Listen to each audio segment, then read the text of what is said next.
Salut à tous et bienvenue à l'Ariège. Donc, on va mettre hors d'eau la maison. Donc, grosso modo, comment ça va se passer? Alors, mettre hors d'eau un bâtiment, ça veut dire faire en sorte que son toit soit étanche à l'eau. Là, vous avez les deux pans de la maison. Alors, exactement là, il y a la lucarne, sud, nord. Comment ça va se passer sur cette maison? Donc là, vous avez vu que sur cette partie-là, ainsi que sur tout le tour de la maison,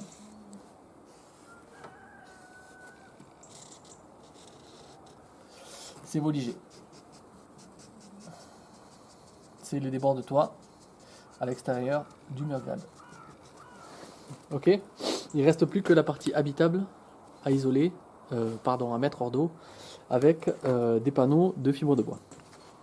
Donc, c'est des panneaux de fibre de bois de 16 mm qui ont la particularité d'être par pluie et de participer au contreventement de la maison. Grosso modo, normalement, les préconisations constructeurs, c'est pointe ou vis, et toutes les jointures de plaques doivent être soit collées, soit étanchéifiées avec un adhésif par pluie. Bon alors personnellement, chacun fait comme il veut, mais à partir du moment où je souhaite que ça participe au contreventement, moi je vais plutôt privilégier les pointes que les vis. Pour un petit rappel de généralité, les vis, traditionnellement, les vis sont censées pouvoir supporter un effort à l'arrachement et les clous au cisaillement. En général, quand on cherche à contreventer un plancher ou un toit, on va privilégier quand même les pointes. Donc moi c'est ce que je vais faire en tout cas. Donc ce qui se passe en fait, la pose est assez simple. Les plaques de fibre de bois sont rainurées bouffetées. Donc c'est des plaques de 2,50 m. Je vais poser la première ici. Ça se pose généralement de gauche à droite. La deuxième. La troisième, je vais la couper et je vais repartir avec la chute. Donc c'est que ceux qui participent au contreventement, c'est 1, qu'elle soit pointée, et 2, que les plaques se chevauchent. Et ainsi de suite. Voilà. Jusqu'au fêtage. Une fois que j'ai fait ça, je pose mon adhésif sur toutes les jointures. Donc dans le sens horizontal ainsi que dans le sens de la pente. Une fois que j'ai fait ça, je pose les voiles par pluie. Donc ça, c'est vendu comme étant déjà par pluie.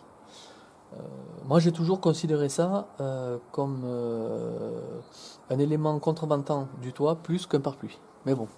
Donc je rajoute des laits de pare-pluie d'1,50 m qui là vont recouvrir et la fibre de bois et la volige. Je la fais dépasser à peu près de 10 cm à l'égout. Je fais reposer par-dessus. Donc je commence par celle du bas bien évidemment. Je laisse un recouvrement. En général, là ce que je vais faire, alors j'ai calculé, j'ai pile poil les longueurs. Donc je pense que je vais laisser 20 cm de débord sur la première lait. 20 cm sur la deuxième lait. Alors là c'est pas à l'échelle, il y a 4 laits normalement par toit.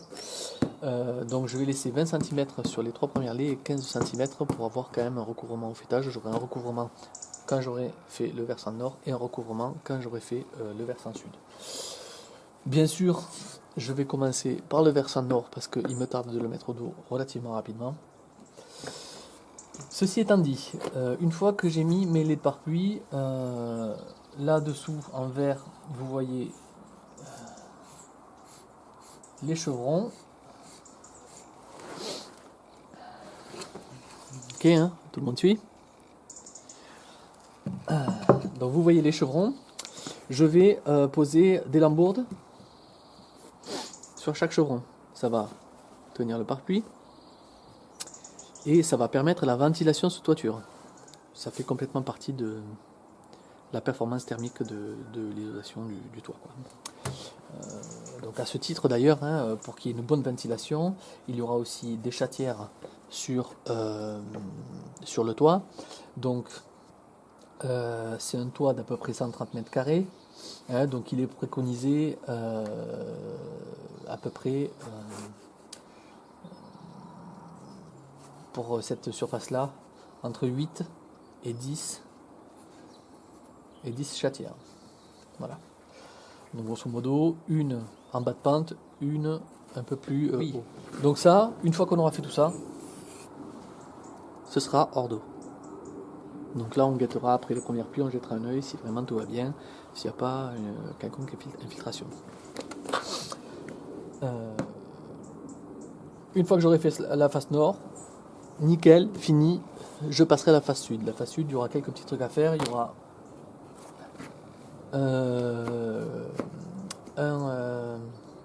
un percement à faire pour les conduits, les câbles de photovoltaïque.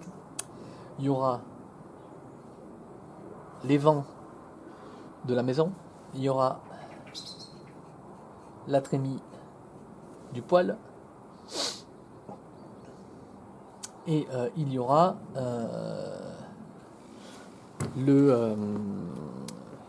l'ouverture pour passer les gaines des chauffe-eau solaires. Je découpe sur la fibre de bois mes réservations pour mes sorties de toit et ensuite je parpuiterai là-dessus a posteriori quand j'aurai couvert, quand j'installerai tout ça. Il ne me restera plus qu'à manier les tuiles, ouvrir proprement le pare-pluie, faire l'étanchéité et faire sortir les tuiles. Bon ben voilà. Les choses se font par en dessous. Aujourd'hui, alors normalement nous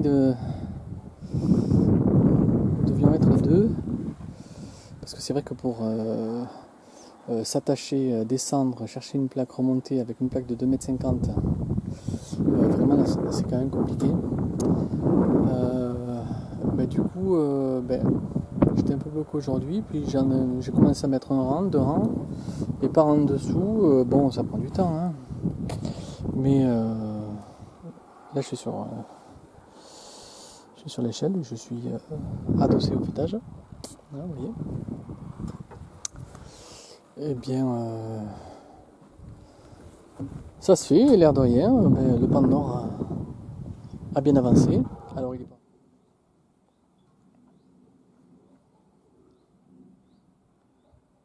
La face nord est terminée. Écoutez, je suis plutôt satisfait. On voit bien que la volige et la fibre de bois forment un seul plan, et c'était le but de rechercher, donc c'est bien.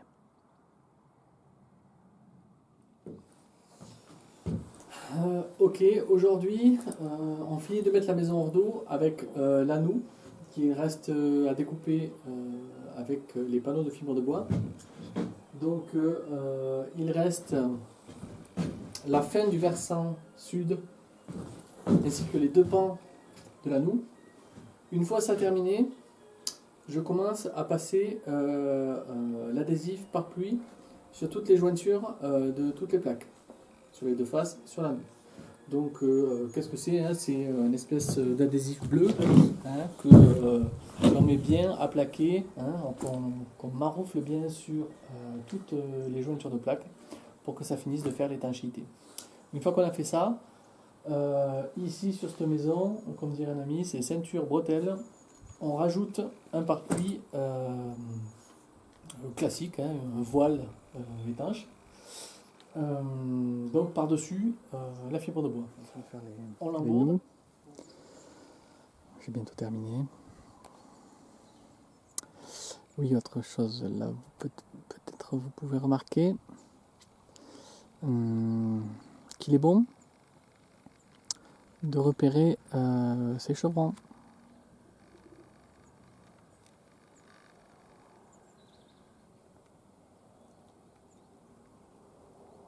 On aura besoin de cette info pour l'emborder. Bon, on a fini d'installer, de mettre en œuvre les panneaux de fibre de bois. Toutes les jointures de plaques donc, ont été reprises avec de l'adhésif pare-pluie. Le but du jeu maintenant, ça va être de mettre le voile de pare-pluie, donc en plus. Tout seul, ça va pas être une partie de plaisir. Déjà, de manière générale, c'est quelque chose qui se fait relativement rapidement, mais qui est jamais simple. Alors, je pensais poser la première laie par dessous à l'échelle, poser des lambourdes pour maintenir le pare-pluie, mais ça va pas le faire comme ça. Donc finalement, je crois que je vais le faire par en haut et on va essayer de se débrouiller. Voilà. On peut quand même voir les points positifs. Les points positifs, c'est que c'est une belle journée. Donc déjà, la face nord là que vous voyez est sèche. Donc je vais pouvoir y marcher relativement facilement. Et il n'y a pas de vent. Donc ça, c'est bien. Les lambourdes seront fixées avec des vis. En l'occurrence de la 620.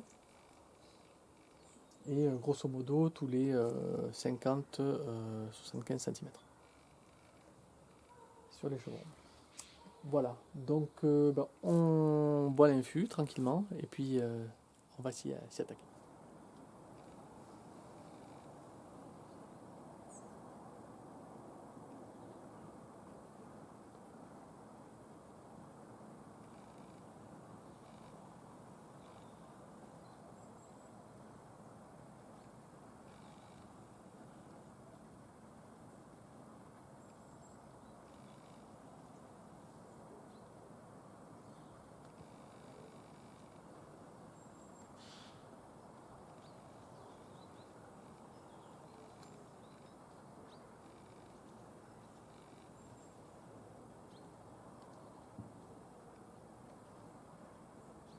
Bon, une fois n'est pas coutume, le vent se lève.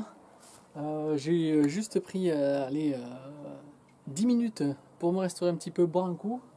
Que le pare-pluie avait bougé à cause du vent. Donc là, je me fais une petite suée. Je suis en train de poser toutes les lambourdes à l'échelle en pied. En haut, j'ai repéré mes chevrons. Donc d'en bas, je me mets bien à l'axe. Je plante deux vis et ensuite je monte sur le toit et je décharge une palanquée de 620 dans les lambourdes. Donc là, faut pas perdre de temps. Ce soir, si tout se passe bien, le côté nord, il est fini hors d'eau. Mais alors par contre, je peux vous dire que quand même, la pose d'un pare-pluie comme ça, là, sur 12 mètres de long, c'est un grand moment de solitude. Bon, enfin je l'aurais fait. Allez, c'est parti. On se termine plutôt bien. J'ai réussi à plier le pan nord. Le pan nord de la maison est hors d'eau et franchement, je suis rassuré. Les jours raccourcissant, là j'ai eu beaucoup de chance parce qu'il fait très beau, mais c'est une phase qui prend pas le soleil ici, et donc elle met énormément de temps à sécher. J'avais envie de recouvrir avec le voile pare-pluie une fibre de bois relativement sèche, ce qui était le cas aujourd'hui, donc je suis très content de ça. Ok, bon, les trémies sont positionnés. Pour les repérer par en dessous, j'ai percé pour que ensuite par en dessus je puisse tracer le pourtour et le tailler à la sauteuse que j'emmène sur le toit. Donc c'est la partie très pratique où c'est un des rares moments où on se dit qu'avoir des outils sur batterie ça pourrait être sympa, mais bon. Allez, on fait avec ce qu'on a et ça va le faire.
va attaquer cette dernière journée pour mettre la maison hors d'eau.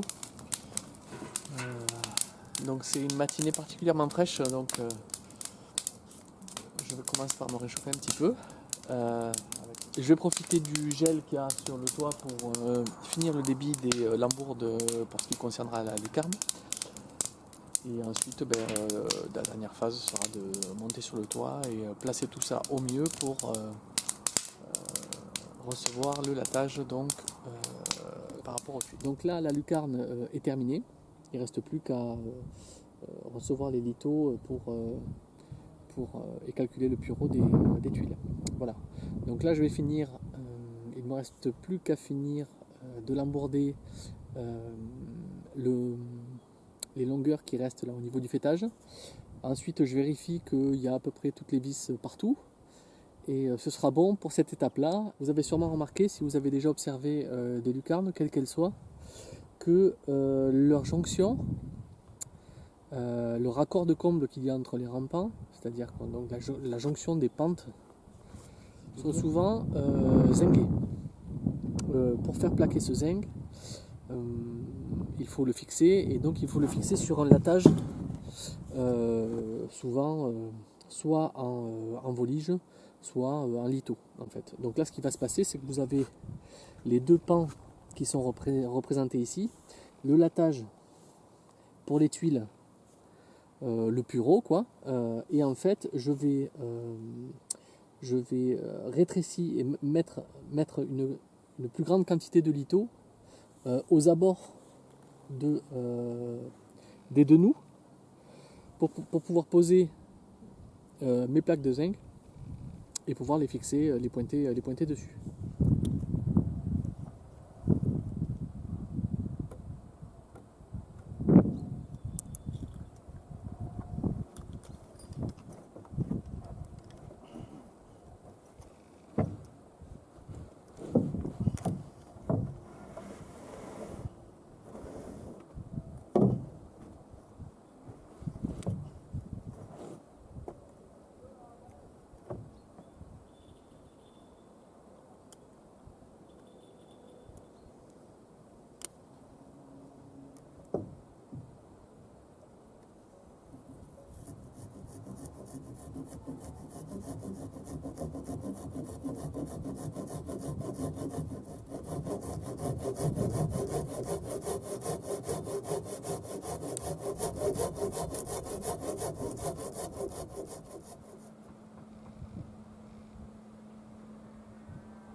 À la vôtre. C'est le moment où on célèbre le hors d'eau de la maison. Aujourd'hui, donc la maison est hors d'eau. Ce ne fut pas une mince affaire. Je suis très content, je suis très heureux de la manière dont ça s'est passé. Parce que, l'air de rien, mettre une maison avec un toit de 130 mètres carrés hors d'eau seul, c'était un petit challenge. Je suis content d'y être arrivé. Je me suis aperçu que tout est possible. Tout est possible, ça prend du temps, mais si on accepte cette donnée, cette contrainte, qui n'en est pas une à la fin, on arrive à ses fins avec la méthode qu'on a choisie, et si on a bien pensé son affaire, sans trop de danger. Alors ça a été du sport, je ne dis pas, il a fallu réfléchir à la manière, à la méthode, et surtout mouiller le maillot, parce que tout seul, voilà, ça fait des allers-retours d'échelle sur le toit, descendre, etc. Mais c'est possible. Je tiens quand même toutefois à remercier Thibaut, qui est venu me filer la main pour mettre la fibre de bois sur le pan sud. C'était super de sa part, et une grande générosité de me proposer son aide comme ça. Le temps d'une matinée. On a quasiment plié le toit côté sud en une demi-journée, et franchement c'était cool. Mis à part ça, tout a été fait à mano par votre humble serviteur. Et maintenant, aujourd'hui, ce qui est fait n'est plus à faire. La maison est hors d'eau, tout est pare-pluie. Alors attention, il y a couche de pare-pluie, deuxième couche de pare-pluie avec du scotch pare-pluie et du recouvrement en veux-tu en voilà. Donc là, si la maison reprend l'eau, j'arrête. Et sinon, voilà, la prochaine étape, ça va être la réception des litos pour faire la répartition en fonction du bureau d'études que j'ai choisi. Et ça suivra les tuiles que je poserai avant les fêtes ou après, je sais pas, ça dépendra de comment les choses se dérouleront et si la météo le permettra. Voilà, mais bon, grosso modo, on est dans les temps. Je suis au sec, la charpente est au sec, donc c'est l'essentiel. Maintenant, l'hiver peut arriver, on va pouvoir quand même continuer à travailler et avec maintenant pour prochain objectif le hors d'air qui, je l'espère, sera pour cet été. Voilà, donc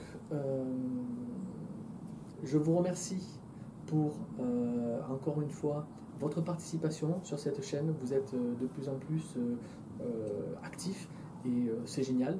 Je souhaite la bienvenue aux nouveaux abonnés. Bienvenue, messieurs, dames. J'espère que nous apprendrons à converser, à échanger ensemble. Vous pouvez partager ces vidéos si vous les trouvez pertinentes, si vous pensez que ça peut aider un tel ou un tel. Voilà. Sinon, d'ici là, je pense que moi, ces prochains jours, je vais m'accorder un petit peu une trêve jardinage. Hein. C'est la période où on plante les fruitiers. Je vous invite à le faire si vous avez un petit lopin de terre. Il n'y aura jamais assez d'arbres sur cette planète. Donc, plantez, plantez, plantez. Voilà. Donc, je vous laisse sur ces derniers mots. Je bois une bière à notre santé et je vous dis à très bientôt. D'ici là, portez-vous bien.